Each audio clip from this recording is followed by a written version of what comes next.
they're living this fantastic lifestyle, surfing, living on the beach, jungles, monkeys. They're paying a fraction of what they're paying in Canada or the UK or Australia. It just doesn't feel like you're on Earth anymore. I was like, okay, I'm going to try this. Well, there's a reason there's millions of people going there. I paid around $600 a month for my apartment. I'd look out a beautiful ocean, sip my cappuccino, and they had Wi-Fi, and I'd work on my computer. And yeah, it was just how you would think it would be. We'll talk about some of the cons of digital nomad travel. Literally, it's like you were picked up and thrown into another world, an alien planet world that you've never seen. It's a very criminal, dark island.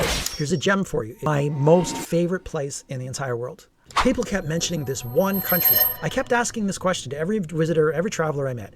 What is your favorite country of all of South America and Central America? What was the cheapest? What was the most adventurous? Every time came up. If you've ever dreamt of working from a beach in Bali, a coffee shop in Paris, or even just a quiet cabin in the woods, you're in the right place. I'm Rob Gordy, and this is my unfiltered diary of making that dream a reality. We're diving into the biggest misconceptions about being a digital nomad. Some of the questions I'll be tackling are, what is a digital nomad? How can I, the listener, you, become a digital nomad? Is it safe? Where should you go? Is it cheaper than where I'm living now? And so much more. So grab your headphones, get comfortable, and let's talk about freedom, finance, and the future of work. So what is a digital nomad? A digital nomad is simply someone who uses technology to work remotely while traveling and living in different places. So who is this lifestyle even for? Remote professionals like writers, programmers, coders, online teachers, anyone with a job basically who works online. An online entrepreneur, folks running businesses, e-commerce, anyone who doesn't need a physical location, and flexibility seekers, those looking to control their own schedule, location, and are comfortable with constant change and travel. I personally started off in Bali.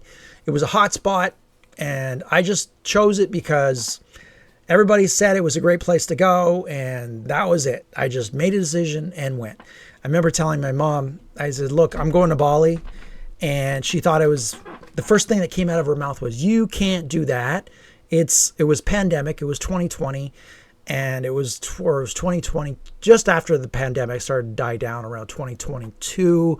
And she's like, you can't do that because A, B, C, you're going to get sick or you'll get the COVID. It's crap like that you have to break free from. When you tell people plans, big changes, it can come from people that are close to you. So you really I was prepared for that. I knew that was going to happen. But obviously it was my decision. I'm doing what I want. And I told her in a nice way, look, I wasn't asking, this isn't permission. I'm doing this. This is what I want and I'm doing it. That's it. And you really got to push away the negativity. It's very easy to, give up on things you want to do when they don't coincide with what your family thinks is the right decision. Even when you're 50 years old. I'm 50 years old. My mother still tries to tell me what's best for me. So it never goes away, especially when it comes to family. So you got to be aware of that. Anyways, I chose Bali because it was beautiful. It was cheap. And a lot of people like me were going there. I've seen people making reasonable, just very, small, modest incomes, but they're living this fantastic lifestyle, surfing, living on the beach, doing cool stuff, jungles, monkeys, and they're paying a fraction of what they're paying in Canada or the UK or Australia. And I was like, okay, I'm going to try this. I wasn't making a huge amount of money. I was working online. It was just enough I had a small savings of $2,000. I bought my flight, my one-way flight, and then I was making just enough money monthly to pay for expenses. And I just went. I said, I'm going to keep working and doing this and growing my business online. More about that later. This probably wasn't the smartest thing. I'll have a few suggestions you can do to avoid the same mistakes I made, but I'll get into that in a little bit. So what made Bali special? Well, first of all, it's beautiful, and it is beautiful. There's a reason there's millions of people going there. That was in 2023. I think I finally made it there, and I stayed in the hub, Canggu, which was the most busiest, congested part. That's where all the digital nomads start. There's a lot of foreigners, expats there. There's a lot of parties and a lot of action going on, restaurants and surfing and just so much going on. And it's a real hub of activity. The traffic is really bad. And after a while, I kind of moved out of there and I made my way south to another area called Dennispar, which is also congested, but it's more locals and it was cheaper. And I paid around $600 a month for my apartment, and it was a really nice apartment. I had a maid who came in, cleaned everything a couple times a week, and it was really comfortable, double bed. I worked there. Wi-Fi was great. It was a nice kitchen, things like that. It was a good life. I got up in the morning and I drive my scooter down to the beach. It was like 15 minutes to the beach, go surfing for 2 hours, and then I go do my work in a co-working spot. And the thing about Bali is everything is to accommodate digital nomads in a large way. For example, there's podcasting co-working places where you can do podcasts. There's places for influencers. There's places for vloggers and YouTubers, and there's entrepreneurs, and there's co-working places all over Bali, and everyone has a laptop and everyone's working online, and everyone's either doing investing or day trading or running some sort of business or teaching. Or what I was doing, I was freelancing. I was doing video editing and I was building websites for people and doing other little things. I'll get more into that later if that's something that interests you. By the way, throw your questions down in the comments at any time and feel free to subscribe. It really helps me out and helps bring more content to you like this. Anyway, okay, so Bali was cheap and it was beautiful, and I learned how to surf there, and it was an amazing lifestyle. Uluwatu is one of the most famous spots. It's a really, really special place because it's beautiful and it's absolutely stunning, and there's surfing and there's yoga, and then there's people that are just like you there hanging out, and there's all kinds of, it's a really cool place to come together. Now contrast that with something like Thailand, where I ended up next, and things get a little different. The thing about Bali is you need to do visa runs. So every once in a while, depending on the visa you get, you might have to leave Bali and then come back. So that's what I did. I had to leave Bali after 6 months and come back after being out of the country for 2 months. So I was in Thailand, and I did Thailand for a little while. And Thailand was different. It's similar to Bali. There's a lot of digital nomads there, but it's such a diverse country that you have a lot of different types of experiences to choose from. You could have big city life, like say in Bangkok, or where there's a lot of parties and really happening lifestyle, and it's very cheap. Or you could go more quiet. I chose the quiet route. I went to Koh Lanta, which is like the southwest part of Thailand. It's very quiet. It's very remote. You need to take a boat to get to it's just really, really far out there, and very cheap. I had a beautiful place to stay for like $500-600 a month Canadian. So it's like $400 US a month, and I had the whole place to myself. It was a 2-bedroom, 2-level house, I guess you could say, and it was gorgeous, and there was monkeys everywhere, and I did Muay Thai during the day, and then I'd work, and then I'd go swimming in the ocean, and I worked literally on the ocean. Yes, it's very digital nomad. I was literally working on the edge of the ocean every day. I'd go and have my cappuccino, and then I'd look out at the beautiful ocean and sip my cappuccino, and they had Wi-Fi, and work on my computer. And yeah, it was just how you would think it would be. It was pretty cool. There is some myths and some things that we'll get into a little farther down. We'll talk about some of the cons of digital nomad travel, but let's get into that a little later. First, I just want to tell you about all the different locations I hit, and then we'll get into more of that stuff. So again, the food was amazing in Bali. The food was amazing in Thailand. Internet was great. I had no problems with the internet, no problems with any of that stuff. I was able to work and do my thing. After a while of being in Thailand, I went back to Bali, did another 6 months in Bali. And I do have to mention, if you do go to Bali, there is one particular island that you really have to see. It is a gemstone. It's like something, literally, it's like you were picked up and thrown into another world, an alien planet world that you've never seen. Like it just doesn't feel like you're on Earth anymore. It was almost like I almost had like a out of body experience. It was just, everything was gorgeous. I mean, cliffs with beautiful waves and ocean beaches that go forever. Like, it's just crystal clear water, and just the water is warm and it smells great, and palm trees everywhere, and there's just jungle everywhere, and it was quiet, and you could get from one end of the island to the other in like 10 minutes. And there was surfing, and there's scuba diving, and there's secret beaches, and everybody, the locals were super happy and nice, and even the expats there were super nice. I think it's just because it's a small living situation. It's a very small, tiny island, and it's just a beautiful place to live. I stayed there for a week, and I was tempted to stay there for 2 months because it was just so amazing, and it's so cheap to live there too. And I'm sure it still is too. It's called Nusa Lembongan. And the more famous island is called Nusa Penida. That's the bigger one. There's 3 of them. And actually, the cool thing about these islands is they were actually used back in the 1400, like way back in the 10th century, as a prison for anybody who anybody who engaged in black magic. It was a place that people were sent as punishment. Off of Bali Island, they were sent to Nusa Penida.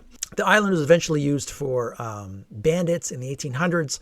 Criminals were sent there. Anybody who was a criminal was sent off of Bali and punished to live their days on this Nusa Penida and Lembongan.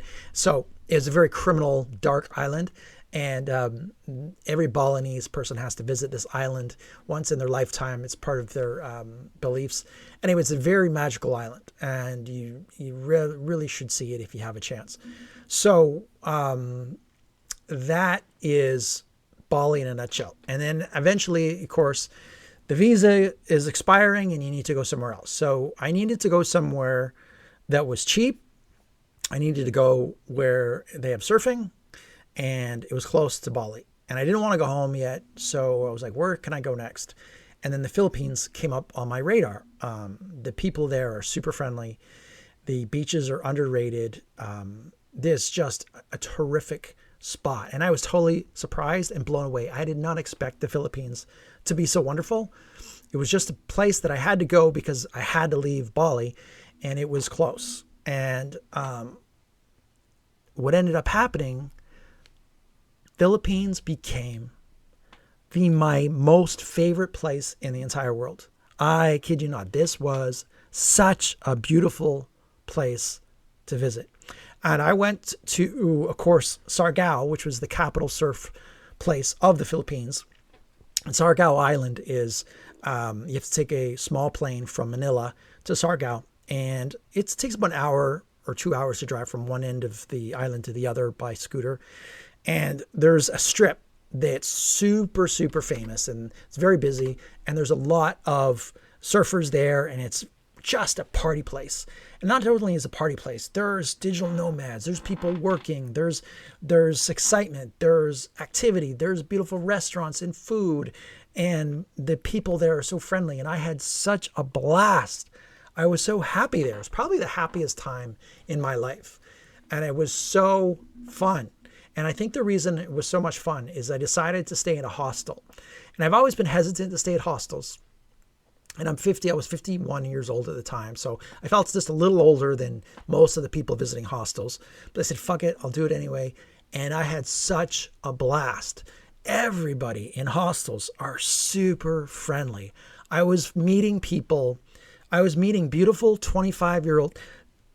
The first night, I think I was sitting there on my computer and I heard a conversation of these 2 girls talking. And I just overheard them, and I said something and interjected as I couldn't help noticing, whatever. I said something. And the one girl looked at me and says, oh, really? Da, da, da. She invited me out for dinner right there on the spot. This beautiful 25-year-old German girl with her German friends. And that was the start of great friendship. I made great friends with people like that almost daily. And I mean, I'm not the most social, best person to be social like some other people you could think of. Like maybe I seem really talkative now, but back in the day when I was in high school, I had OCD really badly, and I had to struggle through that and had some confidence issues and things like that. So, meeting women was pretty tough when I was younger. And anyways, if I can socialize at 50 years old and meet these terrific women and make tons of friends, guy friends too, whatever. At 50, then you probably can too. So it's a great way to not only, hostels are a great way not only to connect with people, but they give you community support, and it just uplifts you, and you're just so happy, and you have so much more fun, and it's such a richer experience. And of course, the Philippine people themselves were absolutely blew my mind. They were so friendly and so unreserved and so open. Like, you just walk down the street like, hey, how's it going? Hey, how's it going? And you don't see that. Like where I'm from in Canada, Toronto, people are like pissed off. They're grumpy. They're always got their head either on their phone. You know, you've probably seen it where in UK, London, and New York, everyone's pissed off and just go to work, gotta work. But there, it's a different life altogether. It's such a great spot. And then here's a gem for you. If you want to find a beautiful place to go that's quieter, not so crowded, and has amazing surfing, is go an hour north, which I did. So I went north to an area called Pacifico, and it's just a quiet place. You have to take a scooter to get there, and they have a few hostels peppered along and a few restaurants peppered along, and the restaurants don't have any air conditioning. They're all open type of style where you just have natural breeze coming through the restaurants to cool you down off the ocean, and power sometimes goes out there, and it's very laid back, and it's such an incredible place. The people there were amazing. The surfing there is amazing. I highly recommend it, and it was one of my favorite places in the world, and I will go back one day for sure. So just a heads up, maybe this might be a good time to talk about a couple things to be aware of when you're traveling, because I ran into a bit of trouble when I was there in Pacifico. I got in an accident. I broke my collarbone. I fell off a scooter, and it was a disaster. I broke my collarbone, and what ended up happening was the second I got off the scooter, the front wheel jammed, and I just went forward and landed. The collarbone broke instantly. And a Filipino person was driving by on their scooter. They saw me. They picked me up, put me on their scooter, and drove me to the medical clinic. Got the x-ray, and then I had to go across I had to take a boat to another island to get fixed up. And because it was broken, you can't fly. You can't fly with the broken bones. You'll get an aneurysm. And if they see you with a broken bone, they won't let you fly. And it was obvious that it was broken. There's no way anyone was going to let me fly. I could barely, the bone was like, it wasn't piercing the skin, but it was obvious that something was wrong. I had a sling and everything. So this is my word of caution here. It cost me $5,000 to pay for the surgery.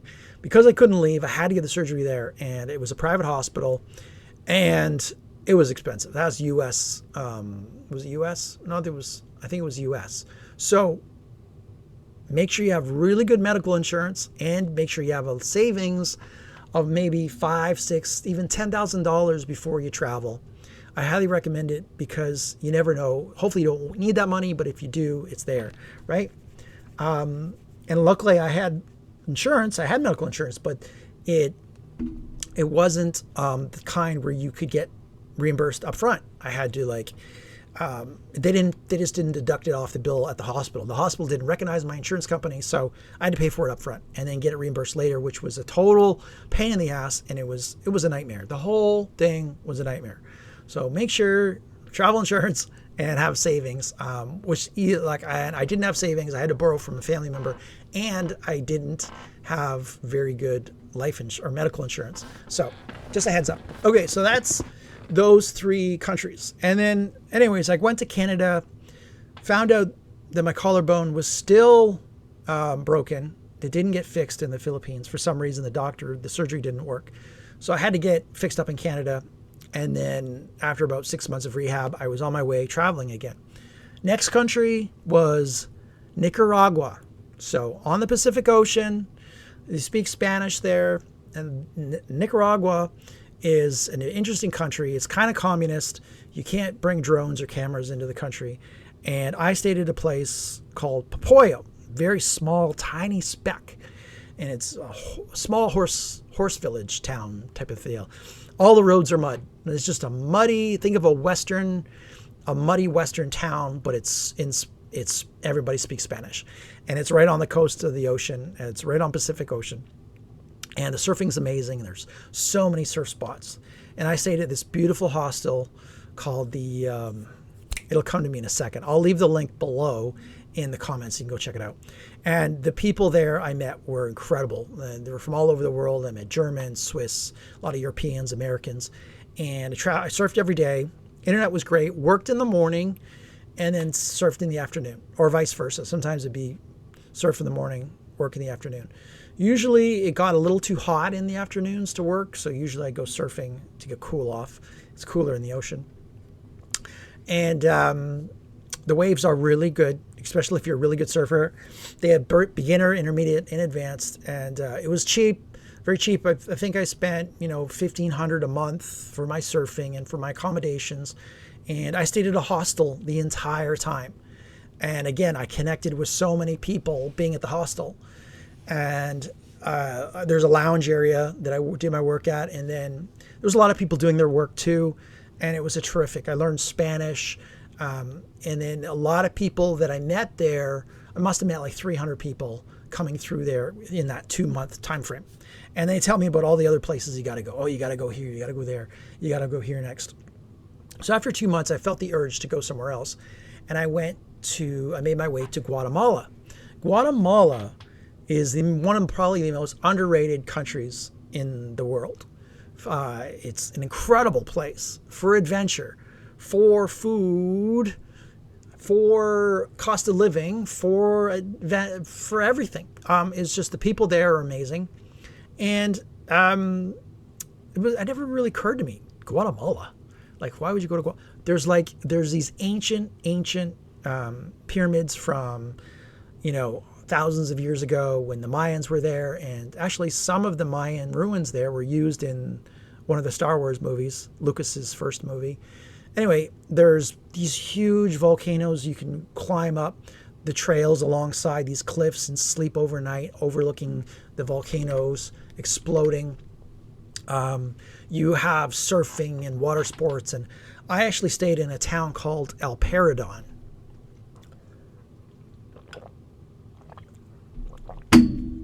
Now, Paredon was this little surf town right on the speck of the Pacific Ocean, and it was spectacular. It was probably, I didn't want to leave. It was so awesome. And I stayed at this beautiful luxury hostel. Like it was a luxury hotel, but it was a hostel. I never seen this before. The beds were, super comfy. They had high quality bedding and these cubbies that blocked out. You had your own room, basically. There was 3 other people in the room, but because it was so private, you had your own cubby with sliding wooden doors, and it was just fantastic. And you meet so many people there, and you make friends, and every morning you get up at 6 a.m. and go down and surf, and it was right on the water's edge. So have a coffee, look at the sunrise, go surfing, and then go do some work in the afternoon. And of course, there's just not surfing. If you go inward towards the interior of Guatemala, there's Lake Atalan, which is where a lot of the Mayans' culture still can be seen today. And there's this beautiful lakes and these scenic lakes and mountains that are just surround the lakes. And it's absolutely exquisite. And it's one of the most beautiful places in the world you'll ever see. And the people there are terrific and great energy, very cheap, and just an incredible destination. And then I had to finally move on because I was there for 2 months, and I feel like I needed to see other things because people kept mentioning this one country. I kept asking this question to every visitor, every traveler I met. What is your favorite country of all of South America and Central America? What would be your favorite? What was the cheapest? What was the most adventurous? What was the best destination you've been to throughout South Central America? And every time came up Peru. Peru was the place to go. I heard about it a million times, so I had to go. So I checked it out, And I first started by going to Peru, by landing in the Lima, which is the capital. And then from Lima, I took a super bus where you can sleep in. They have these sleeper buses. And it's like an 18-hour drive north to the most northern town in Peru called Mancora. And Mancora is it's a little rundown. It's very big, very dense, very populated, but it's poor. There's a lot of poverty there. And there is some hostels along there, but the surfing there is an incredible surf destination. And just near there, there's the fishing, some of the best fishing in the world used to be right near Mancora. And if you're into marlin fishing, in the 1950s, it was huge. Like all the big celebrities like John Wayne and Joe DiMaggio would all go fishing here near Mancora. It was a huge fishing destination. You could literally see the blue marlin just jumping out of the water. It was so plentiful back then. It's not like that now, but anyways, that's kind of its history. And the indigenous people have lived off of the ocean along the coast for thousands of years. And this is where surfing originated. They thought it was in Hawaii, but actually now experts believe it's originated in Peru. And you can see these big surfing type paddle boats. They paddle usually with them, but they stand on them, and they were used for fishing. And these boats look like surfboards, but then they got these funny looking curved ends, and they go surfing with them. And that's where surfing originally, so those are the original surfboards. This is where I really got good at surfing. I started surfing every day, and my surfing skyrocketed because I just could do it so much. A lot of left breaks in Peru. And there's so many surf breaks along Peru. Like there's 50, 60, 70 different breaks. And there's a couple famous breaks, and there's one of Peru's famous for the longest left hand wave in the world. And I didn't get a chance to go there just because I was just so busy, and there were so many things going on. And I was in Mancora for so long, and I just loved it in Mancora. I didn't want to leave. And I was running out of time. I was nearing the end of my trip, and then I had to kind of like just hit all these like quick surf destinations along the way as I made my way back to the capital. So take your time. Make sure you give yourself lots of time to visit Peru. And Peru's just not about surfing and water sports. It's so vast.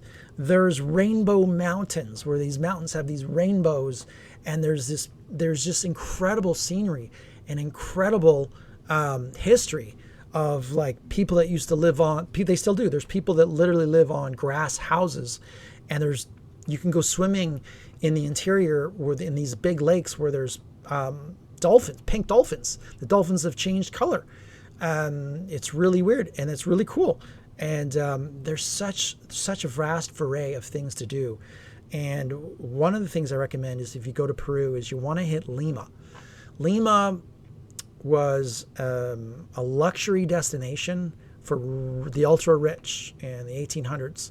A lot of rich Europeans decided to come to Lima and set up shop, set up homes, built homes. So you can see all these big, beautiful, ancient mansions from the 1800s that these Europeans built.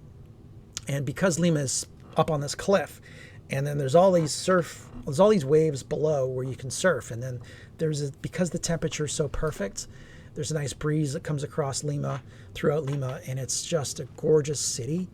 And if you talk to people, some people told me that Lima was like dirty and filthy. You don't want to go to Lima.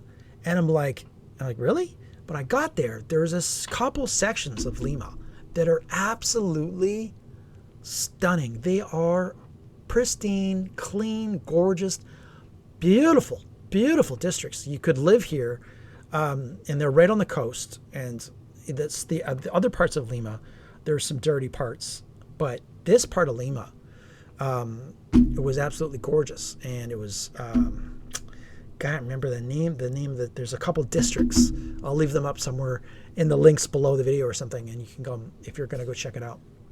That kind of takes me into misconceptions about being a digital nomad, because there's a lot of places you can go as a digital nomad. And one of the things that people instantly think is you're always on vacation, which is false. I worked a lot. I worked 6 hours every day, 6 days a week. I still had to make money. so I could keep traveling. So I was always online, and you do get distracted sometimes. If you're at hostels a lot, the people at hostels will distract you. So if you're living on your own, it's much easier. But yeah, I worked a lot. Another big misconception is it's unsafe to be alone. It's unsafe for women. And you got to be really careful. And in South America or any of these destinations I mentioned. And it's just not true. It's dangerous walking down the street here in Toronto, Canada. There's people getting shot. And in the States, I don't have to, obviously the problems they have in the States, it's just probably way worse. So you do have to use common sense when you're traveling. You don't want to be stupid about anything. Like, for example, you can't go out at 2 a.m. and walk by yourself and expect, nothing to happen. You probably could get robbed in certain places. Like in Peru, for example, in Mancora. I'll tell you this one story. A girl I was staying in a hostel with, she came in at 2 a.m. I was in the lounge of the hostel, and she came in and she says, I just got robbed. And I'm like, what? You got robbed? Where? It's like, just out down the road.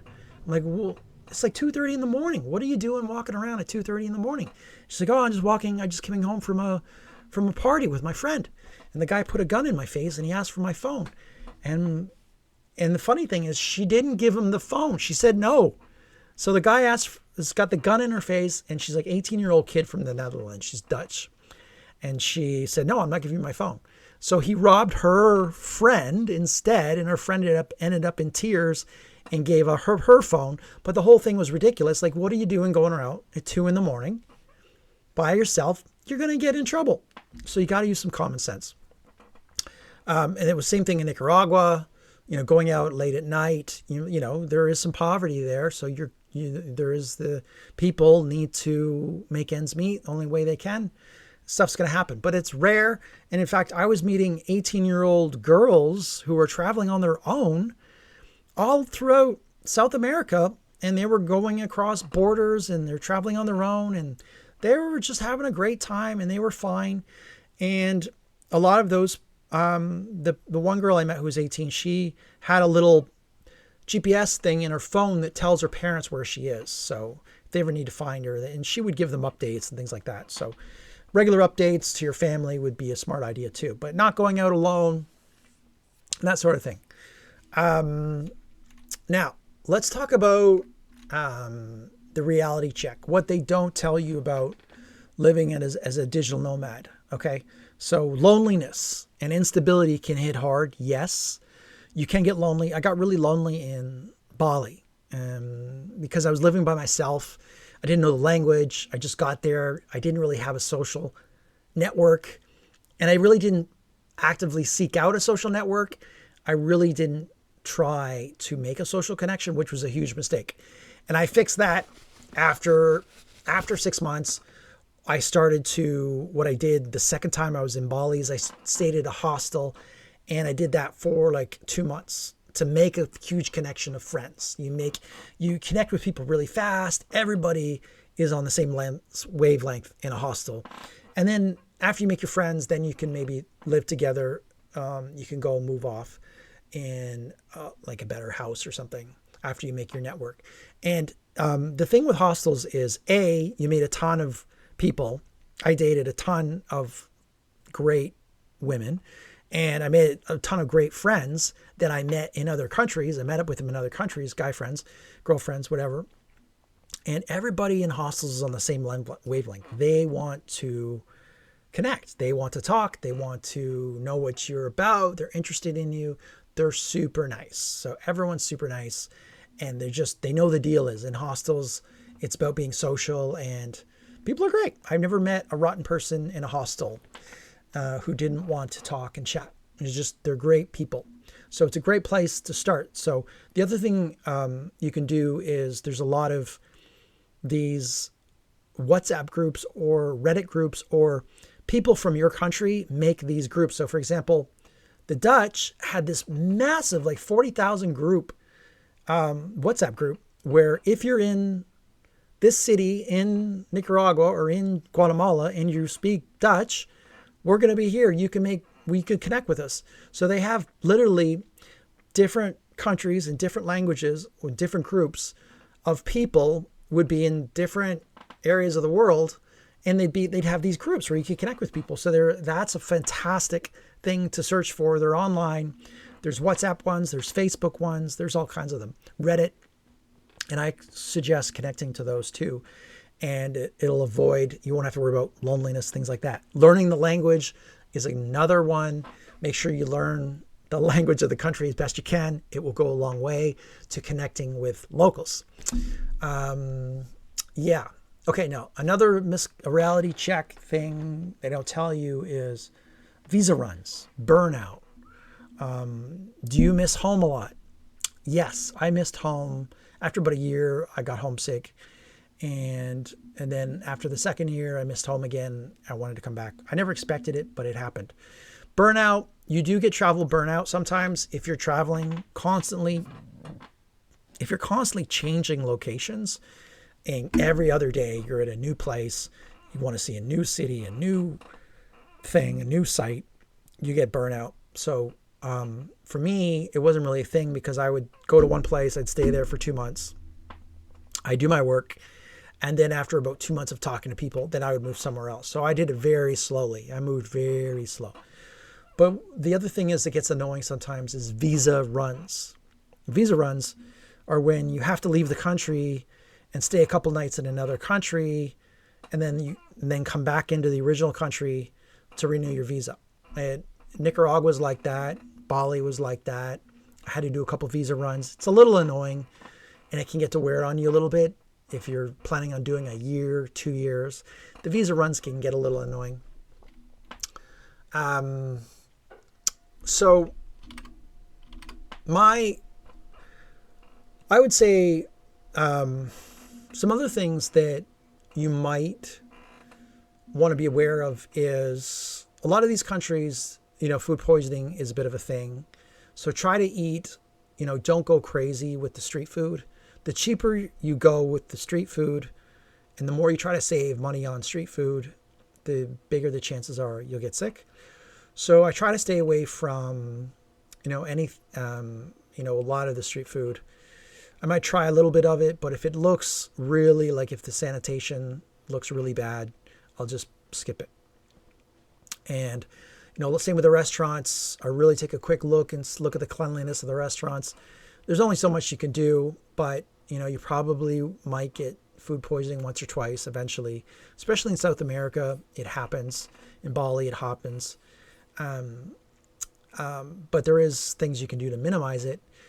For example, drink bottled water. Don't drink tap water. That's a big one. At restaurants, drink beer or bottled water. Don't use ice. Use bottled refrigerated drinks to cool down. And those are the other thing is mosquitoes are another big thing. Dengue fever is real. That's when mosquitoes, usually if there's a lot of mosquitoes, they carry dengue and they bite you, you can get the dengue. I did meet a couple people who got it and they usually would end up in the hospital for a week. So again, make sure you have expenses to cover hospital bills, things like that. I never got dengue, but if you try to avoid it best you can by taking lots of mosquito repellent and staying covered up in the evening after 6 o'clock, that's when the mosquitoes would come out.